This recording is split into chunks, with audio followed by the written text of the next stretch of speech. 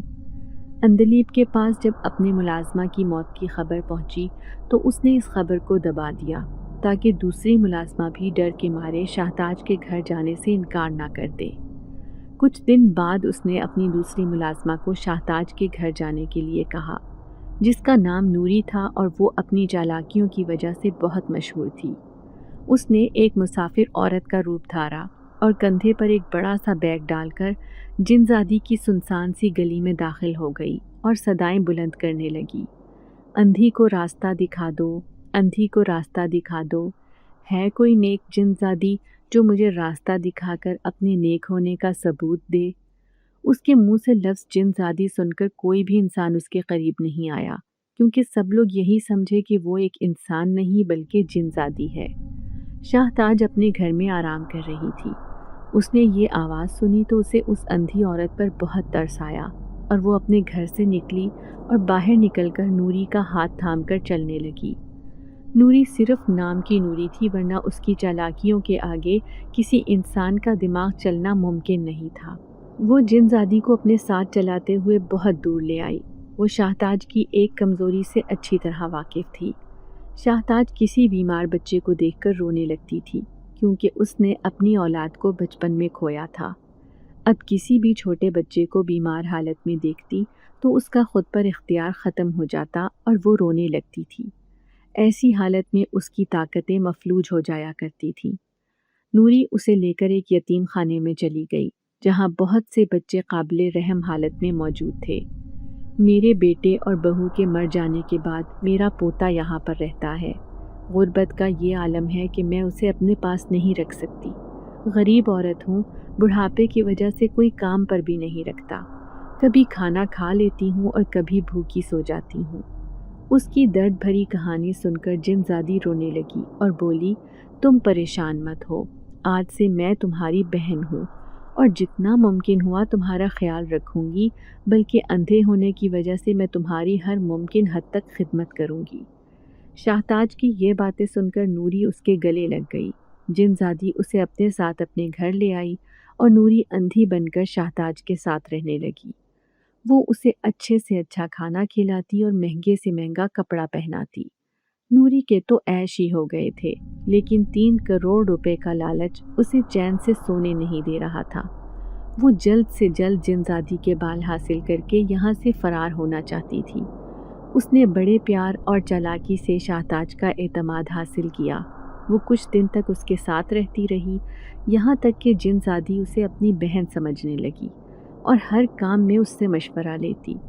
سچ تو یہ تھا کہ نوری بھی اب جنزادی کے سامنے اندھی عورت کا کردار نبھاتے نبھاتے تھک چکی تھی اور ایک دن وہ موقع کی تلاش میں تھی کہ جیسے ہی شاہتاج سوئی وہ اس کے قریب گئی، اس کے بالوں کو کاٹ کر اپنے کپڑوں میں چھپایا اور جلدی سے وہاں سے بھاگ نکلی۔ اس روز وہ بڑی خوش تھی۔ اس کا خیال تھا کہ وہ اندلیب سے 3 کروڑ روپے لے کر اب دولت مند بن جائے گی اور اپنی من چاہی زندگی گزارے گی۔ اس کے آس پاس نوکرانیاں ہوں گی اور وہ ملکہ بنی سب کو حکم دیتی پھرے گی۔ اندلیب اب تک اس کے انتظار میں سوکھ کر کانٹا بن چکی تھی۔ نوری خوشی خوشی اس کے پاس پہنچی اور بولی، میڈم جی، آج میں کامیاب ہو گئی ہوں۔ آپ نے جس مشن کے لیے مجھے یہاں سے رخصت کیا تھا، آج میں نے اپنا مشن پورا کر لیا، اور یہ رہے جنزادی کے بال۔ یہ کہہ کر اس نے اپنی ہتھیلی اندلیب کے سامنے کھول دی۔ اندلیب کو اپنی آنکھوں پر یقین نہیں آ رہا تھا کہ یہ پتلی دبلی سی نوری اتنے کام کی نکلے گی کہ 2 ہفتے بعد ہی صحیح ایک جنزادی کے بال حاصل کرنے میں کامیاب ہو گئی تھی۔ لائیے میڈم جی، اب میرا انعام نکالیے۔ اندلیب نے بال اپنے قبضے میں کیے تو نوری بے قراری سے بولی۔ اندلیب بولی، ارے اتنی جلدی کیسے دے دوں؟ پہلے اس کمبخت شاہتاج کا کام تمام تو ہو جائے، اس کے بعد ہی میں تجھے انعام دینے کا سوچوں گی۔ ایسا نہ ہو کہ انعام بھی ہاتھ سے جائے اور کمبخت شاہتاج بھی یہیں دندناتی پھرے۔ اس بار نوری کے چہرے پر تاریکی چھا گئی۔ 15 دن جس انعام کی خاطر اس نے ایک جنزادی کے ساتھ گزار دیے تھے، وہ انعام خواب و خیال محسوس ہو رہا تھا۔ بال ہاتھ میں لیتے ہی اندلیب کی نیت بدل چکی تھی، مگر نوری اتنی بے وقوف ہرگز نہیں تھی کہ اپنا انعام چھوڑ دیتی، بلکہ وہ دل ہی دل میں کوئی پلان بنانے لگی۔ دوسری طرف جنزادی کے بال ملنے کے بعد کشمالہ نے اپنے کام کا آغاز کر دیا۔ وہ شام ہوتے ہی قبرستان چلی جاتی اور وہاں پر اپنی پڑھائی شروع کر دیتی۔ وہ پوری رات وہیں مصروف رہتی، جبکہ اندلیب اپنی کوٹھی میں کشمالہ کے جادو کے نتائج دیکھنے کے لیے بے چینی سے ادھر سے ادھر ٹہلتی رہتی۔ اسے کشمالہ کی صلاحیتوں پر کوئی شک نہیں تھا، مگر اسے شاہتاج کی تباہی دیکھنے کی بڑی بے چینی تھی۔ تیسری رات 12 بجے کے بعد اندلیب کو اپنی کامیابی دکھائی دینے لگی۔ پورے علاقے میں شاہتاج کی چیخوں کی آوازیں گونج رہی تھیں۔ اندلیب کا خوشی کے مارے برا حال تھا۔ وہ چاہتی تھی کہ جلد از جلد شاہتاج کا کام تمام ہو جائے اور وہ اس علاقے میں پھر سے راج کرے۔ دوسری طرف شاہتاج کو ایسا لگ رہا تھا جیسے کسی نے اس کے بال پکڑ کر بری طرح سے کھینچ رکھے ہوں۔ اس کا دم گھٹ رہا تھا۔ وہ پوری رات مسلسل تکلیف میں رہی۔ اگلے دن صبح کے وقت اسے اپنی تکلیف سے نجات ملی، لیکن اسے اپنے جسم میں بہت کمزوری محسوس ہو رہی تھی۔ معمول کے مطابق 10 بجے گلی میں فقیر نے صدا بلند کی، کچھ کھانے کے لیے مانگنے لگا۔ شاہتاج نے دروازہ کھولا اور فقیر کو گھر کے اندر بلا لیا۔ کیا بات ہے بیٹی، پریشان دکھائی دے رہی ہو؟ فقیر نے جنزادی کے سر پر ہاتھ رکھا اور پوچھا تو وہ پھوٹ پھوٹ کر رو دی اور سارا قصہ کہہ سنایا۔ مکار عورت اندھی بن کر میرے بال لے اڑی۔ اب رات بھر مجھے میرے بالوں کے ذریعے اذیت پہنچائی گئی۔ کوئی مجھے اس علاقے سے نکال دینا چاہتا ہے۔ کیا میں یہ جگہ چھوڑ کر چلی جاؤں؟ وہ بہت معصومیت سے پوچھ رہی تھی۔ اس فقیر نے اسے بیٹی کہا تھا اور دونوں کے درمیان روزانہ کافی دیر تک باتیں ہوتی تھیں۔ میں اچھی طرح جانتا ہوں کہ یہ سارا کارنامہ اندلیب کا ہے۔ تم نے اس کا کاروبار ختم کروانا چاہا تھا۔ بدلے میں اس نے اپنے گاؤں سے ایک جادوگرنی کو بلا لیا ہے تاکہ وہ اپنے راستے میں آئی ہر رکاوٹ کو ختم کر سکے۔ اس کی رکاوٹ میں تم بھی شامل ہو بیٹا۔ جنزادی حیرت سے بولی، بابا جی، یہ سب آپ اتنے یقین سے کیسے کہہ سکتے ہیں؟ فقیر بابا نے کہا، بیٹی، میں کئی سالوں سے اس علاقے کی گلیوں میں پھرتا ہوں اور یہاں کے لوگوں کو اچھی طرح جانتا ہوں۔ کوئی بھی بات بغیر تصدیق کے نہیں کرتا۔ تم اپنے علاقے میں واپس چلی جاؤ یا پھر یہاں ڈٹ کر اپنا دفاع کرو۔ شاہتاج بہت دیر تک سوچتی رہی، پھر بولی، میں اپنے شوہر کی یادوں کو سینے سے لگائے یہاں پر رہنا چاہتی ہوں۔ ہمارے علاقے کا سردار جن مجھ سے شادی کرنا چاہتا ہے اور میں اس وقت اس شادی کے لیے بالکل تیار نہیں ہوں۔ یہاں رہنا میری مجبوری ہے۔ جنزادی نے نظر جھکا لی تو فقیر بابا نے اسے دعا دی، خدا تیری ساری پریشانیاں دور کرے۔ تو یقیناً ایک نیک جنزادی ہے۔ بدکار لوگ نیک دل جنات کا کچھ نہیں بگاڑ سکتے، وقتی طور پر پریشان ضرور کر سکتے ہیں، میرا وعدہ ہے کہ میں تمہارا ساتھ ضرور دوں گا۔ یہ کہہ کر وہ شاہتاج کو دعائیں دیتا ہوا وہاں سے چل دیا۔ جیسے جیسے رات کا وقت قریب آ رہا تھا، شاہتاج کا دل ڈوب رہا تھا، اسے بے چینی ہو رہی تھی۔ دوسری طرف کشمالہ ایک کمرے میں بند اپنا جادو جاری رکھے ہوئی تھی۔ اندلیب بہت خوش تھی۔ اس کی ویران کوٹھی پر پھر سے گھنگرو بجنے والے تھے۔ پھر سے دولت کے نشے میں چور امیر مرد اسے اپنی دولت کے عوض پر خرید کر دولت مند بنانے والے تھے۔ وہ خوش تھی، خوشی کے مارے ادھر ادھر چہکتی پھرتی۔ رات ہونے سے پہلے فقیر بابا قبرستان گیا۔ اس کے ہاتھ میں بہت سارے کنکر تھے۔ وہ قبرستان کے راستے میں زمین کے اندر کنکر پیوست کرتا گیا۔ جیسے ہی شام کے بعد کشمالہ ننگے پاؤں قبرستان میں جادو کرنے کے لیے نکلی، اس کا پاؤں زخمی ہو گیا اور وہ وہیں بیٹھ کر رونے لگی۔ نوری نے پہلے پہل تو اندلیب سے اپنا انعام نکلوانے کے لیے بہت منت سماجت کی، مگر جب اس سے کام نہ چلا تو وہ دھمکیوں پر اتر آئی۔ لیکن اندلیب کو اپنی اس معمولی سی ملازمہ کی دھمکیوں سے کوئی سروکار نہیں تھا۔ نوری کی باتوں سے تنگ آ کر اس نے اسے دھکے دے کر گھر سے نکال دیا۔ نوری باہر زمین پر بیٹھ کر رو رہی تھی۔ جب فقیر کا وہاں سے گزر ہوا تو اس نے نوری سے کہا، بتا اس دھوکے نے تجھے کیا دیا؟ تیری مکار مالکن نے ہی تجھے گھر سے نکال دیا، جس کی خاطر تو نے ناحق گناہ مول لیا اور ایک معصوم جن زادی کے ساتھ برا کیا۔ نوری بولی، میں شرمندہ ہوں، میں جن زادی سے معافی مانگنا چاہتی ہوں، کیا وہ مجھے معاف کر دے گی؟ فقیر نے مسکرا کر کہا، وہ تمہیں ضرور معاف کرے گی، میں خود تمہارے ساتھ چلتا ہوں۔ وہ دونوں شاہتاج کے گھر گئے اور اس سے معافی طلب کی تو اس نے نوری کو معاف کر دیا، اور اسی وقت فقیر اور جنزادی نے مل کر یہ عہد کیا کہ وہ ہر صورت کشمالہ کا جادو ناکام بنا کر اسے شکست دیں گے۔ وہ دونوں قبرستان کی طرف گئے جہاں کشمالہ بیٹھی رو رہی تھی۔ میں جانتی ہوں تم دونوں میرے دشمن ہو، تم دونوں میرا جادو ختم کرنے آئے ہو، میں تمہیں جلا کر راکھ کر دوں گی، اپنی عافیت چاہتے ہو تو یہاں سے چلے جاؤ۔ اس کی بات سن کر نوری بولی، جس کی خاطر تم یہاں کشٹ کاٹ رہی ہو، اپنا مطلب پورا ہونے کے بعد وہ تمہیں دھکے دے کر یہاں سے نکال دے گی، جس طرح اس نے مجھے گھر سے نکال دیا۔ اس کی بات سن کر کشمالہ غصے سے بولی، چلو چلو، مجھے تمہاری ان باتوں پر یقین ہے اور نہ ہی تمہاری باتوں سے کوئی سروکار ہے۔ میرے دل میں کوئی لالچ نہیں ہے۔ اب اس عمر میں روپے پیسے کا لالچ کرتی کیا اچھی لگوں گی؟ ذرا تم یہ مرہم میرے پاؤں میں تو لگا دو، دیکھو میرا پاؤں کتنا زخمی ہے۔ یہ کہہ کر اس نے جادوئی مرہم نوری کی طرف بڑھایا، جسے اس نے لیا اور فقیر کی طرف اچھال دیا۔ کشمالہ چیختی چلاتی رہ گئی۔ اسی وقت تیز ہوائیں چلنے لگیں اور تیز بارش شروع ہو گئی۔ میرا جادوئی مرہم مجھے واپس کرو، کشمالہ تیز آواز میں چلانے لگی، مگر فقیر اور نوری پر اس کی کسی بات کا کوئی اثر نہ ہوا اور وہ دونوں مرہم لے کر شاہتاج کے پاس چلے گئے۔ رات کے وقت کشمالہ نے دوبارہ سے اپنا جادو شروع کیا تو شاہتاج کے بالوں کی جڑوں میں تکلیف شروع ہو گئی۔ ایسے لگتا تھا جیسے اس کے بال کوئی کھینچ رہا ہو۔ وہ تکلیف بھرے انداز میں کراہنے لگی۔ اس کی آواز پورے شہر میں گونج رہی تھی۔ نوری، جو رات کو شاہتاج کے ساتھ ہی موجود تھی، اس نے جلدی سے کشمالہ کا جادوئی مرہم نکال کر اس کے سر پر لگانا شروع کر دیا، جس سے اس کا درد جاتا رہا اور وہ پرسکون ہو گئی۔ دوسری طرف قبرستان میں کشمالہ نے شاہتاج کو تباہ کرنے کے لیے جو آگ روشن کی ہوئی تھی وہ ایک دم ٹھنڈی ہو گئی۔ کشمالہ کو ایسے لگا جیسے اس کا سانس بھی رک جائے گا۔ اس نے اپنا دل تھام لیا۔ وہ بہت دیر تک دوبارہ آگ کو روشن کرنے کی کوشش کرتی رہی، مگر اسے ناکامی کا سامنا ہوا کیونکہ شدید تیز ہوا چل رہی تھی، جس کی وجہ سے وہ دوبارہ آگ نہیں جلا سکتی تھی۔ تھک ہار کر وہ اپنا سامان سمیٹ کر گھر جانے کے لیے اٹھ کھڑی ہوئی، اور جیسے ہی اس نے گھر کے اندر قدم رکھا، اندلیب دوڑ کر اس کے پاس آئی اور بولی، آج اتنی جلدی واپس کیوں آ گئی ہو؟ کیا تمہارا جادو مکمل ہو گیا؟ کیا ہم کامیاب ہو گئے ہیں؟ کیا جن زادی یہاں سے چلی گئی؟ تم نے اسے ختم کر دیا؟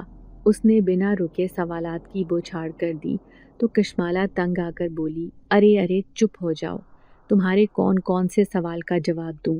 آج میرا جادو ناکام ہو گیا ہے، مجھے اب سوچنے کا وقت دو کہ مجھے اب کیا کرنا چاہیے۔ اندلیب کو اس کی بات سن کر بہت غصہ آیا اور وہ آپے سے باہر ہو گئی اور چلائی، مجھے نہیں لگتا کہ اب اس عمر میں تم سے کوئی کام ڈھنگ سے ہوگا۔ تم ایسا کرو کہ اپنا جادو مجھے سکھا دو، میں کل ہی قبرستان جا کر دوبارہ سے جادو شروع کرتی ہوں۔ اس کی بات سن کر کشمالہ کو بہت غصہ آیا، لیکن اس نے اندلیب کو مزہ چکھانے کا سوچا اور رات بھر بیٹھ کر اسے جادو سکھاتی رہی۔ صبح ہونے کے قریب تھی کہ اندلیب خوشی سے بولی، میں جادو سیکھ گئی ہوں۔ ارے بھائی، یہ تو بہت آسان کام تھا، مجھے تمہاری کوئی ضرورت نہیں ہے۔ اب بہتر ہے کہ ابھی اور اسی وقت میری کوٹھی سے نکل جاؤ، میں تمہیں یہاں نہیں دیکھنا چاہتی۔ اس نے رات کے اندھیرے میں اسے گھر سے باہر نکال دیا اور اگلی رات کے وقت قبرستان میں جادو کرنے کے لیے چل پڑی۔ وہ زندگی میں پہلی بار رات کے وقت قبرستان آئی تھی۔ خوف کے مارے اس کا برا حال ہو گیا اور اسے اپنی غلطی کا احساس ہونے لگا، مگر اتنی جلدی وہ ہمت نہیں ہارنا چاہتی تھی۔ ایک پرانی قبر کے اندر کشمالہ نے شاہتاج کے بالوں کو چھپایا ہوا تھا۔ وہ اس قبر کو ڈھونڈنے لگی مگر اسے وہ کہیں دکھائی نہ دی۔ اس نے کشمالہ کی بتائی ہوئی قبر کو کھودنا شروع کیا تو قبر کے پاس سوئے ہوئے کچھ کتے بیدار ہوئے اور سب نے برے انداز میں بھونکنا شروع کر دیا۔ اندلیب رونے لگی۔ اسی وقت کشمالہ وہاں آئی اور دور کھڑی ہو کر اندلیب کا مذاق بنانے لگی۔ ہا ہا ہا ہا، تو نے مجھے اتنا بے وقوف سمجھ رکھا تھا کہ میں تجھے اپنا سارا ہنر دیکھ کر خود یہاں روڈ پر ماری ماری پھروں گی۔ کشمالہ اتنی بے وقوف نہیں ہے۔ اندلیب نے اسے یہاں دیکھا تو اس کی منتیں کرنے لگی، مجھے معاف کر دو، خدا کے لیے مجھے معاف کر دو اور یہاں سے لے چلو، میرے لیے تو قدم اٹھانا بھی محال ہے۔ کشمالہ اب تم ہی کچھ کرو، بدلے میں جو مجھ سے مانگو گی میں دوں گی۔ کشمالہ نے اس کی ایک نہ سنی اور وہاں سے چل دی۔ اندلیب رات بھر قبرستان میں ڈرتی رہی اور صبح کو بڑی مشکل سے اپنے گھر واپس آ گئی۔ شاہتاج کی طاقت اپنے بالوں کے اس حصے میں تھی جو کشمالہ قبرستان میں دبا چکی تھی۔ وہ شدید کمزوری محسوس کر رہی تھی۔ نوری اس کی خدمت کر رہی تھی اور اب تک دل ہی دل میں سخت شرمندہ تھی۔ کچھ بھی تھا، اسی کی وجہ سے شاہتاج نے اپنے بال کھوئے تھے۔ یہ الگ بات تھی کہ اپنی اچھائی اور نیک فطرت کی بدولت وہ نوری کو معاف کر چکی تھی۔ کشمالہ ٹرین میں سوار ہونے کے لیے ریلوے اسٹیشن پر اپنی لاٹھی ٹیکتے ہوئے چل رہی تھی۔ ٹرین چلنے میں کچھ دیر باقی تھی کہ اس کے پیچھے فقیر دوڑتا ہوا آیا اور اسے پکارنے لگا۔ اس نے پیچھے مڑ کر دیکھا اور بولی، تم کیوں مجھے بلا رہے ہو؟ فقیر بولا، میں جن زادی کے بال حاصل کرنا چاہتا ہوں، اس کے بدلے تمہیں کچھ پیسے بھی دوں گا۔ فقیر نے جیب سے پیسے نکال کر کشمالہ کو دکھائے تو اس نے اپنے بیگ سے کشمالہ کے بال نکال کر فقیر کے حوالے کر دیے اور پیسے لے کر آگے بڑھ گئی۔ فقیر بال لے کر شاہتاج کے پاس گیا اور جب اس نے اپنے سنہری بال دیکھے تو بہت خوش ہوئی۔ اس نے فقیر کو کہا، آج تک آپ نے کسی سے 1 روپیہ بھی نہیں لیا، مگر آج میں آپ کو اتنی رقم دینا چاہتی ہوں کہ دوبارہ کسی کے سامنے آپ کو ہاتھ نہ پھیلانے پڑیں۔ اس نے نوٹوں سے بھرا بیگ فقیر کے ہاتھ میں پکڑایا تو فقیر اسے دعائیں دیتا ہوا وہاں سے چل دیا۔ اندلیب دوبارہ قبرستان لوٹ کر نہ گئی۔ اب اس کا کہنا تھا کہ بھلا جادو کرنے کے لیے قبرستان جانے کی کیا ضرورت ہے؟ میں اپنے گھر میں بیٹھ کر جادو کر سکتی ہوں، بلکہ کشمالہ سے زیادہ اچھا جادو کروں گی۔ رہی بات کشمالہ کے رکھے بالوں کی، تو ذرا سے بالوں سے بھلا کیا فرق پڑتا ہے، میں بالوں کے بغیر ہی کام چلا لوں گی۔ اس کی چند نوکرانیاں جو اس وقت وہاں موجود تھیں اسے خوش کرنے کے لیے کہنے لگی، آپ بالکل ٹھیک کہتی ہیں میڈم جی، ویسے بھی آج کل کے دور میں جادو ٹونے کے لیے ان چیزوں کی ضرورت نہیں ہوتی۔ کشمالہ تو لگتی ہی بے وقوف تھی، آپ بہت عقل مند ہیں۔ اندلیب اپنی تعریف سن کر پھولے نہ سمائی اور ایک کمرے میں اندھیرا کر کے منتر پڑھنے لگی۔ وہ جیسے جیسے منتر پڑھ رہی تھی اس کا سر گھومنے لگا تھا۔ اسے ایسا محسوس ہو رہا تھا جیسے بہت سے لوگ کمرے کے اندر داخل ہو چکے ہوں اور ان کے پاس ایک چارپائی جیسی کوئی چیز تھی۔ ایک لمبی چوڑی عورت اسے بازو سے پکڑ کر ہلاتے ہوئے بولی، چل اٹھ، ہمارے ساتھ چل، ہم تمہیں اپنے ساتھ لے کر جانا چاہتے ہیں۔ اندلیب یہی سمجھی کہ شاید کچھ اندیکھی طاقتیں اسے اس کے جادو سے ہٹانے کے لیے بہکانا چاہتی ہیں۔ اس نے اپنے منتر کی رفتار مزید تیز کر دی اور ہل ہل کر پڑھنے لگی، اے بدبخت عورت، ہم کہتے ہیں کہ ہمارے ساتھ چل، ہم تجھے اپنے ساتھ لے کر جانا چاہتے ہیں۔ تو منتر پڑھ کر جنات کی غلامی میں آ چکی ہے، اب تجھے ہمارے ساتھ رہنا ہوگا۔ 2 جنات نے اسے پکڑ کر اسی چارپائی پر ڈالا اور اس کے بعد عندلیب کو کچھ ہوش نہ رہا۔ اسے لگا تھا جیسے وہ ہوا میں اڑ رہی ہے اور اس کی آنکھیں بند تھیں، اور اس وقت اس کا اختیار اپنے بدن پر ختم ہو چکا تھا۔ نہ جانے کتنی دیر بعد اس کی آنکھ کھلی تھی۔ وہ ایک بیابان جنگل میں موجود تھی۔ کچھ جگہ ہریالی تھی جبکہ کچھ جگہ جھاڑیاں اور کانٹے اگے ہوئے تھے۔ یہ دن کا وقت تھا، ہر طرف سناٹا چھایا ہوا تھا۔ عندلیب حیرت سے ادھر ادھر دیکھ رہی تھی۔ اسے اس وقت بھوک محسوس ہو رہی تھی۔ اسے آس پاس کچھ دکھائی نہ دیا تو وہ ایک پیڑ کے پاس آ گئی۔ یہاں مالٹے اور امرود کا درخت تھا۔ پکے ہوئے امرود دیکھ کر اس کا دل للچا گیا۔ اس نے ایک پتھر اٹھا کر امرود پر دے مارا، مگر شاید اس کا نشانہ غلط لگا تھا، تبھی ایک نئی مصیبت کھڑی ہو گئی۔ ایک بوڑھا جن درخت پر سے اترا۔ اس نے اپنا ہاتھ اپنی آنکھ پر رکھا ہوا تھا اور وہ درد سے کراہ رہا تھا۔ اس نے قریب سے ایک ڈنڈا اٹھایا اور عندلیب کی اچھی خاصی تواضع کر دی۔ میری نیند خراب کر دی اے بدبخت، تجھے میں مزہ چکھا کر رہوں گا۔ وہ عندلیب کو ڈانٹ رہا تھا۔ وہ تھک چکا تو واپس چلا گیا۔ عندلیب بیٹھ کر رونے لگی۔ شام ہوئی تو ایک جنزادی اس کے پاس آئی اور کہنے لگی، معاف کرنا، ہم تمہیں یہاں لا کر بھولے نہیں ہیں، بلکہ وہ ہمارے آرام کا وقت تھا۔ چلو میں تمہیں اپنا گھر دکھاتی ہوں۔ یہ کہہ کر جنزادی اسے اپنے ساتھ اپنے گھر لے گئی۔ راستے میں وہ اس سے باتیں بھی کر رہی تھی۔ تمہیں آخر ایسی ضرورت کیا پیش آ گئی تھی کہ 50 سال تک جنات کی غلامی کے لیے جادو کر لیا؟ مجھے تو حیرت ہوتی ہے کہ آخر کوئی انسان جنات کا غلام بننا کیسے پسند کر سکتا ہے؟ جنزادی کے پوچھنے پر وہ بولی، دراصل مجھے ایک جادوگرنی نے دھوکے سے یہ جادو سکھا دیا تھا، ورنہ میرا ایسا کوئی ارادہ نہیں تھا۔ اب کی بار جنزادی ہمدردی سے بولی، اوہ ہو، یہ تو تمہارے ساتھ بہت برا ہوا، مجھے سچ میں بہت دکھ ہو رہا ہے، مگر اب تم 50 سال سے پہلے یہاں سے واپس نہیں جا سکتی ہو۔ اسی دوران جنزادی اسے اپنے گھر لے گئی۔ اس کا گھر بہت بڑا تھا اور وہاں بے حد عجیب و غریب شکلوں والے جنات تھے۔ عندلیب کو ان سے خوف محسوس ہو رہا تھا۔ آؤ تمہیں کام سکھاتی ہوں۔ جنزادی اسے ایک بڑے سے کچن میں لے گئی۔ عندلیب، جس نے کبھی ہل کر پانی تک نہ پیا تھا، وہ بڑا سا چولہا اور نارمل دیگ سے دگنے بڑے برتن دیکھ کر چکرا کر رہ گئی۔ کاش یہ کوئی خواب ہو اور جلد میری آنکھ کھل جائے، وہ دل ہی دل میں سوچنے لگی۔ مگر افسوس، وہ نہ تو کوئی خواب تھا اور نہ ہی خیال، بلکہ ایک اٹل حقیقت تھی جسے اب بدلا نہیں جا سکتا تھا۔ شروع میں اسے کام کرنے میں بے حد پریشانی ہوئی، مگر وقت کے ساتھ ساتھ وہ کچھ عادی ہو گئی تھی۔ سب سے زیادہ تکلیف دہ بات یہ تھی کہ جنات رات کے وقت جاگتے اور دن کا وقت ان کے آرام کا ہوتا۔ وہ رات بھر جنات کے لیے کھانے بناتی اور سرو کرتی، دن بھر بیٹھ کر برتن دھوتی۔ اسے سونے کے لیے دن میں صرف چند گھنٹے ملا کرتے تھے۔ رات کو سونا تو بس ایک خواب بن کر رہ گیا تھا۔ اسے اپنا نرم گرم بستر اور آگے پیچھے پھرتی ملازمائیں یاد آتی جو اس کے صرف ایک اشارے کی منتظر ہوا کرتی تھیں۔ اب وہ صرف گزرے ہوئے وقت کو یاد ہی کر سکتی تھی۔ ایک بات جو اسے شدید تنگ کرتی تھی وہ تھی جنات کے بچوں کی شرارتیں۔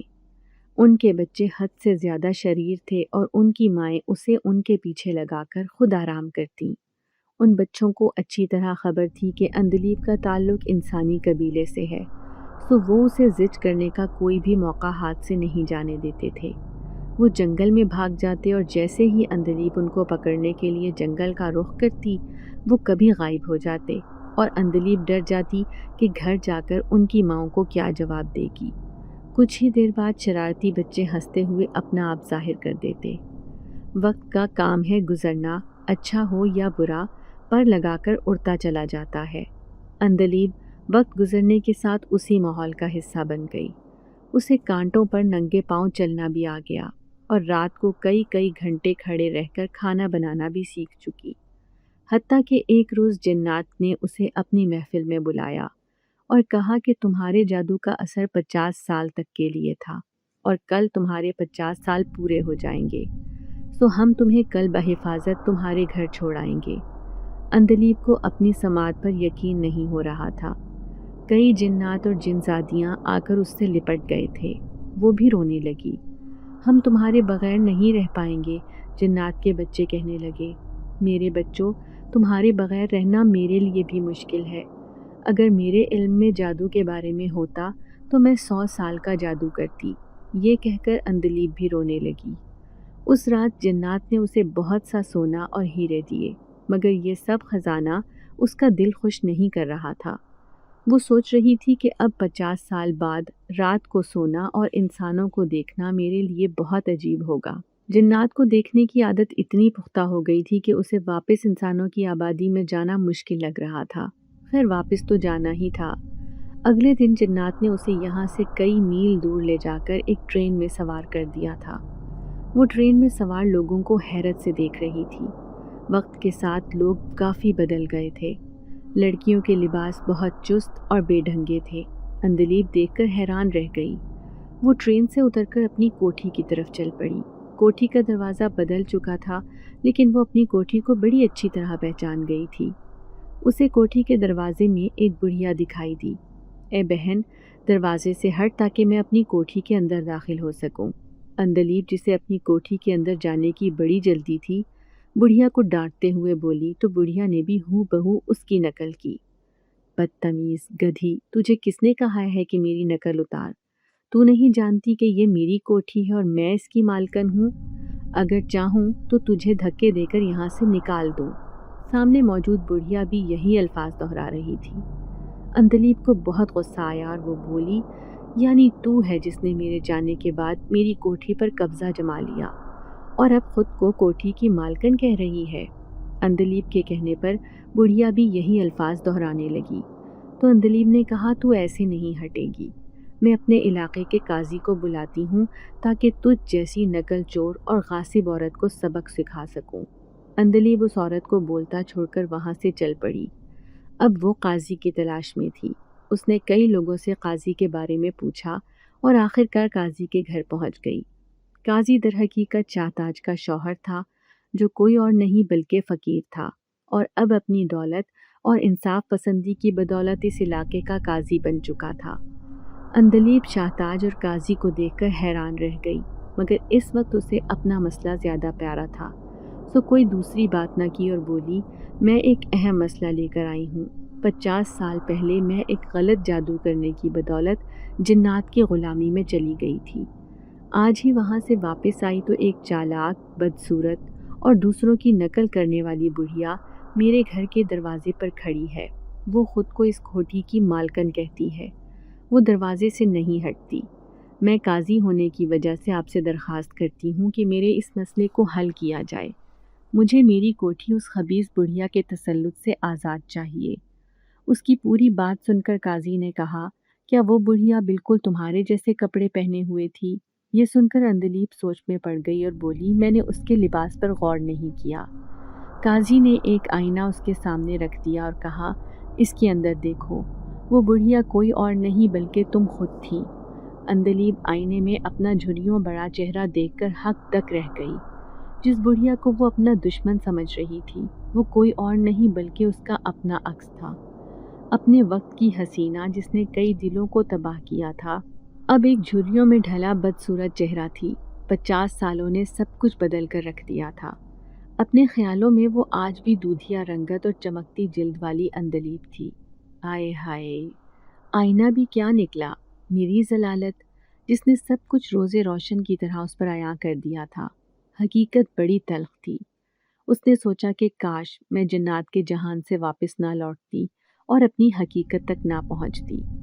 خیر قاضی نے اسے کہا، تمہارے جانے کے بعد پوری کوٹھی میں یہ بات مشہور ہو گئی تھی کہ یہ کوٹھی آسیب زدہ ہے، اور اس سے پہلے کہ میڈم عندلیب کی طرح مزید لوگ غائب ہوتے، جلد ہی وہ کوٹھی خالی کر دی گئی۔ 10 سال بعد میں نے قاضی بننے کے بعد کوٹھی کو اپنی تحویل میں لیا اور وہاں بچوں کے لیے مدرسہ بنوا دیا۔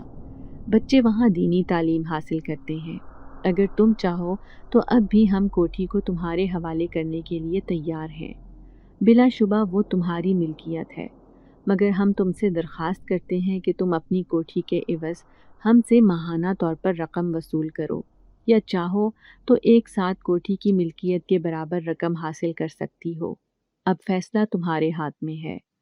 اندلیب قاضی کی بات سن کر رونے لگی اور بولی، قاضی صاحب مجھے کیوں شرمندہ کرتے ہیں؟